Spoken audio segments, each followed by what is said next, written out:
سے ایک بڑے لشکر کے ساتھ شہزادی اور تینوں بیٹوں کو بھیجا، لیکن خود کچھ ملک کے ضروری کاموں کی وجہ سے رک گیا۔ اپنے وزیر، وکیل اور قاضی کو شہزادی کے ساتھ کر دیا اور کہا کہ تم لوگ ملکہ کو لے کر روانہ ہو جاؤ، میں پہلی، دوسری یا تیسری منزل پہ تم لوگوں سے ضرور آ کر ملوں گا۔ وزیر، وکیل اور قاضی شہزادی کو لے کر لاؤ لشکر کے ساتھ اس کے ماں باپ کے ملک کی طرف روانہ ہو گئے۔ شام ہوتے ہوتے انہوں نے پہلی منزل پر پہنچ کر پڑاؤ ڈالا۔ خادموں نے شہزادی کا خیمہ استدعا کیا۔ تب شہزادی نے دیکھا کہ وزیر کا خیمہ بھی اس کے خیمے کے بالکل قریب کھڑا کیا گیا۔ شہزادی نے وزیر کو بلا کر اس سے پوچھا کہ اے وزیر، تم جانتے ہو کہ میں ایک بادشاہ کی بیٹی اور ایک بادشاہ کی بیوی ہوں، تم اپنا خیمہ یہاں سے دور لگوا دو۔ وزیر نے کہا کہ ملکہ صاحبہ، بادشاہ نے ہمیں آپ کی حفاظت کی خاطر آپ کے ساتھ روانہ کیا ہے، اگر آپ یا آپ کے بچوں کو کچھ ہو گیا تو میں بادشاہ کو کیا جواب دوں گا؟ شہزادی نے کہا کہ مجھے کچھ نہیں ہوگا، پر تم اپنا خیمہ یہاں سے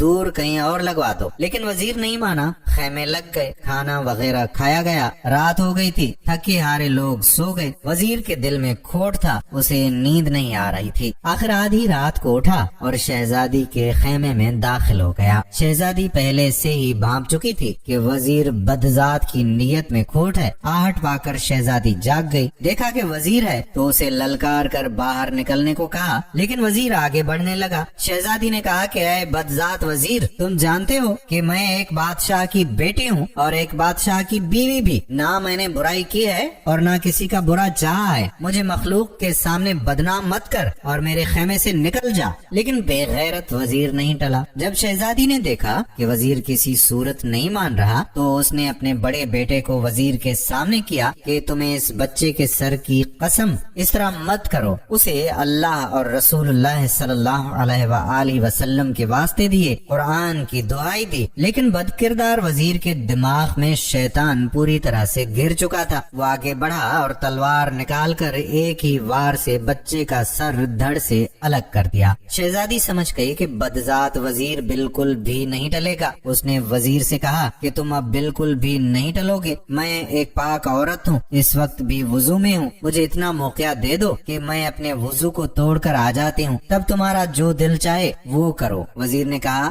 جاؤ اور جلدی آ جانا۔ شہزادی خیمے سے باہر نکل گئی، بھاگتی ہوئی وہاں سے دور ایک بڑی جھاڑی کے پیچھے چھپ گئی۔ وزیر کچھ دیر انتظار کرنے کے بعد اسے ڈھونڈنے نکل گیا، ادھر ادھر تلاش کرنے لگا لیکن ناکام رہا۔ صبح ہونے والی تھی، آخر تھک ہار کر دوبارہ شہزادی کے خیمے میں داخل ہو گیا، بچے کی لاش اٹھا کر کہیں دور دفن کی اور اپنے خیمے میں آ کر گھس گیا۔ صبح بہت دیر کے بعد شہزادی اپنے خیمے میں داخل ہو گئی، اپنے مقتول بیٹے کو نہ پا کر رونے لگی۔ لشکر دوبارہ روانہ ہو گیا۔ چلتے چلتے شام تک دوسری منزل پر جا پہنچے۔ خادموں نے شہزادی کا خیمہ استدعا کیا۔ شہزادی نے دیکھا کہ وزیر نے آج اپنا خیمہ بہت دور کھڑا کروایا ہے، لیکن تھوڑی دیر بعد دیکھا کہ خدام ایک اور خیمہ اس کے خیمے کے قریب استدعا کر رہے ہیں۔ پوچھا یہ کس کا خیمہ ہے؟ خدام نے جواب دیا کہ وکیل کا خیمہ ہے۔ شہزادی نے وکیل کو بلوایا اور کہا کہ میں ایک عورت ہوں، تم اپنا خیمہ میرے خیمے کے قریب سے ہٹوا دو، یہ اچھی بات نہیں ہے۔ وکیل نے کہا کہ اے ملکہ، بادشاہ سلامت نے مجھے آپ کے سازو سامان کی حفاظت کے لیے آپ کے ہمراہ کر دیا ہے اور پرزور تاکید کی ہے، اگر آپ کو یا آپ کے سامان کو کچھ ہو گیا تو میں بادشاہ کو کیا منہ دکھاؤں گا؟ شہزادی نے جواباً کہا کہ اتنے جم غفیر کے درمیان مجھے اور میرے سامان کو کوئی قزاق نہیں لے جا سکے گا، بہتر یہی ہے کہ تم اپنا خیمہ کہیں دور استدعا کروا دو۔ لیکن بد کردار وکیل ٹس سے مس نہ ہوا اور اپنا خیمہ ادھر ہی لگوا دیا۔ شہزادی پہلے سے ہی وزیر کے ہاتھوں مار کھا چکی تھی، اس لیے اس رات اپنے پورے ہوش و حواس میں تھی۔ ویسے بھی اسے نیند نہیں آ رہی تھی، آج بھی اس نے آدھی رات کو کسی کے قدموں کی آہٹ اپنے خیمے کی طرف آتی سنی تو مکمل بیدار ہو گئی۔ جب اس نے دیکھا کہ آنے والا وکیل ہے تو اسے للکارا کہ خبردار میرے خیمے میں داخل होने की तुम्हारी हिम्मत कैसे हुई? निकल जाओ खैमे से। लेकिन वकील अपने नापाक इरादों के साथ उसकी तरफ देख रहा था। शहजादी ने दोबारा उसे कहा कि तुम जानते हो कि मैं एक बादशाह की बेटी हूँ और एक बादशाह की बीवी हूँ, एक पाक दामन औरत हूँ, इसलिए मेरा पीछा छोड़ो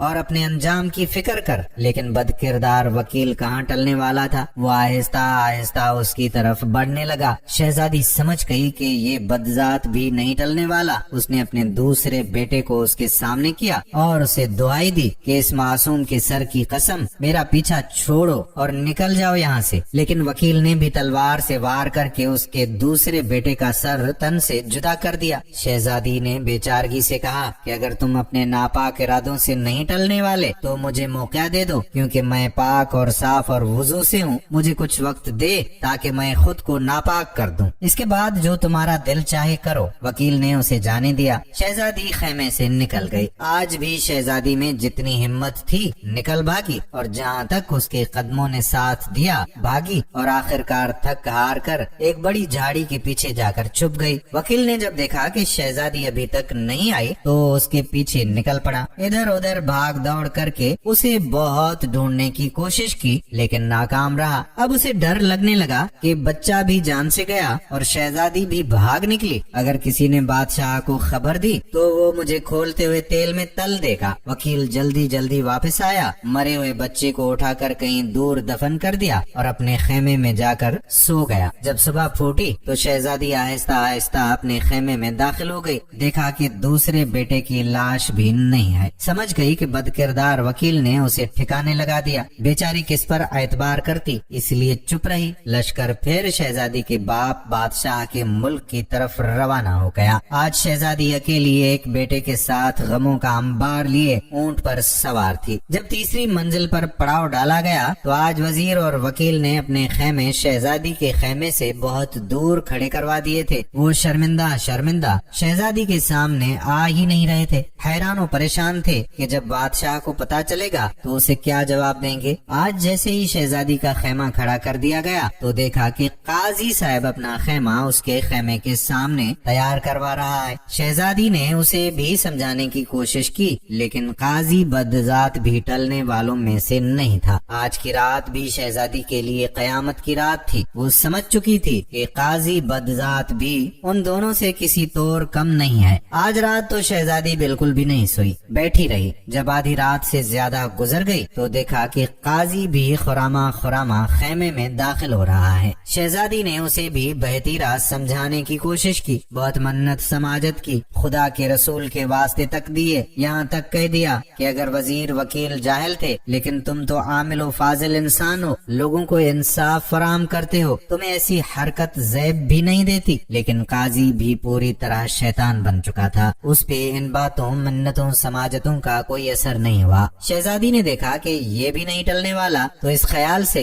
कि शायद इसके दिल में रहम पैदा हो जाए अपने तीसरे सबसे छोटे बेटे को उसके सामने कर दिया। उसकी दुआई दी, वास्ते दिए, लेकिन काजी तो उन दोनों से भी 2 हाथ आगे था। काजी बदबख्त को भी रहम न आया और मासूम बच्चे का सर कलम कर दिया। शहजादी ने उसे भी यही कहा कि मैं पाको साफ हूँ, वुजू से हूँ, मुझे मौका दो ताकि अपना वुजू तोड़ दूं। इसके बाद जो तुम चाहो करो। काजी ने भी उसे जाने दिया। जैसे ही शहजादी बाहर निकली, जिधर मुंह उठा भाग निकली। भागते भागते अचानक उसने देखा कि आगे एक बहुत बड़ा दरिया बह रहा था। उसके दिल में धुआं भर गया। अपने मासूम बच्चे याद आए। उसका दिल खून के आंसू रो रहा था और वो सोच रही थी कि अगर बादशाह ने पूछा कि बच्चे किधर हैं तो मैं उसे क्या जवाब दूंगी। इससे बेहतर है कि खुद को इस दरिया के हवाले कर दूं। ये फैसला करके उसने दरिया में छलांग लगा दी। पुरशोर दरिया उसे चक्कर देकर कहीं का कहीं पहुंचा के दूसरी तरफ निकाल ले गया। दूसरी तरफ 6 फकीर जो कि भाई थे अपने कपड़े दरिया पर धोने के लिए लाए थे। जब देखा कि दरिया में कोई औरत बहती हुई आ रही है तो पकड़कर बाहर निकाल ले आए। अब शहजादी के पैरों तले से जमीन निकल गई। उसके होशो हवास जवाब दे गए कि कहाँ वो तीनों बदजात और बदकिरदार कि उनसे अपनी इज्जत बचाकर भाग निकली तो इन 6 नग रंग धड़ंग फकीरों के हत्थे चढ़ गई। फकीरों में से हर एक यही कह रहा था कि ये मेरी है। आखिर सलाह यही ठहरी